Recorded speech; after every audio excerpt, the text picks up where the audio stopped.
BPL এর এক একটা টিম এক একটা স্ট্র্যাটেজি নিয়ে এগোচ্ছে। কেউ মনোযোগ দিচ্ছে টপ অর্ডারের দিকে, কেউ বা মনোযোগ দিচ্ছে ফাস্ট বোলিং এর দিকে, কারো বা আবার নজর স্পিন ডিপার্টমেন্টের দিকে।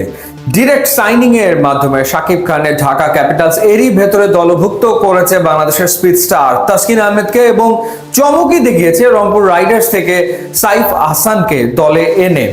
এবার তারা বিদেশিদের দিকে মনোযোগ দিচ্ছে এবং সেই ক্ষেত্রে আলোচনা চলমান জেসন রয়ের সাথে, ইংলিশ ক্রিকেটার যিনি লাস্ট সিজনেও ঢাকা ক্যাপিটালসের হয়ে বিপিএল এ খেলেছেন, তবে মাত্র 2টি ম্যাচে তিনি মাঠে নেমেছিলেন।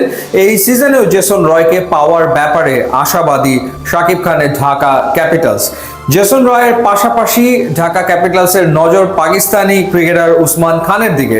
বিপিএল এ উসমান খানও খেলেছেন এবং সেঞ্চুরি রয়েছে তার বিপিএল এ।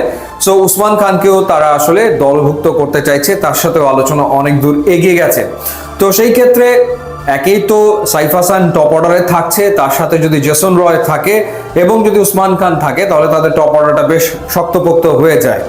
এদিকে রাজশাহীর দিকে যদি তাকাই, তারা এরই ভেতরে দুজন ব্যাটারকে দলভুক্ত করেছে ডিরেক্ট সাইনিং এর মাধ্যমে। নাজমুল হোসেন শান্ত তিনি রাজশাহীর অধিনায়কত্ব করবেন এমনটাই শোনা যাচ্ছে। পাশাপাশি বাংলাদেশের টি-20 ক্রিকেটার এই মুহূর্তে স্টার ওপেনার তানজিদ হাসান তামিমকেও তারা দলে নিয়েছে।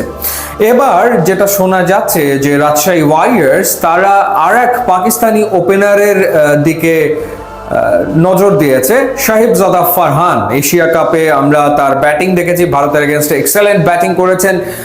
ট্যালেন্টেড ক্রিকেটার, কোনো সন্দেহ নাই, হাতে বিগ হিট রয়েছে, বড় শট তিনি খেলতে পারেন। সো শাহিবজাদা ফারহানকেও আসলে দলভুক্ত করতে চায় রাজশাহী ওয়ারিয়র্স। পাশাপাশি আরেক শ্রীলঙ্কান ক্রিকেটার পাথুম নিশাঙ্কা, তাকেও নাকি রাজশাহী ওয়ারিয়র্স দলে নিচ্ছে।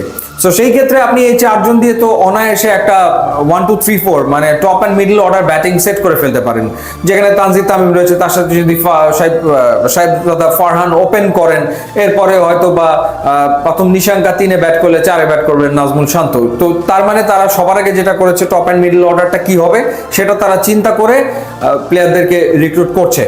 সো এখন পর্যন্ত এই দুই দলের এই 4 জনের ব্যাপারে আওয়াজ শোনা গেছে, অনেক দূর কথা এগিয়ে গেছে, তাদের খেলাটা প্রায় নিশ্চিত আসলে হয়ে গেছে। আর একটা ঘটনা ঘটেছে, সেটা হলো যে 17 তারিখে যে প্লেয়ার্স ড্রাফট হওয়ার কথা ছিল সেটা সম্ভবত 17 তারিখে হচ্ছে না, এটা পিছিয়ে যাচ্ছে। এবং বিসিবি এই জায়গাটাতে, বিসিবি না বিপিএল এর গভর্নিং কাউন্সিল চিন্তা করছে যে তারা আসলে অকশন করবে। সো সেটা 1 সপ্তাহ পরে গিয়ে হয়তো বা তারা অকশনটা করবে।